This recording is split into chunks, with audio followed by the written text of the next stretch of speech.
bagong gumuhit ng ating kasaysayan, ng ating pagkatao, ng ating lahi, ay ang dugo ng kabayanihan.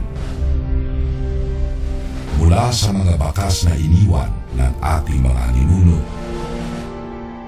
ating ipinagpapatuloy ang kanilang nasimulan sa mga paraang hinihingi ng anumang panahon.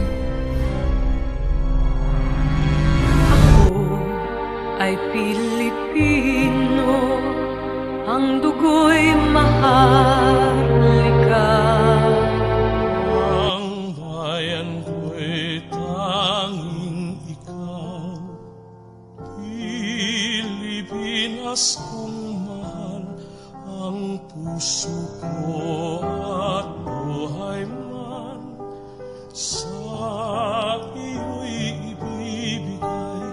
Tungkulin kong gagampanan na lagi kang paglingkuran, ang laya mo'y papantayan, Pilipinas kong hirang.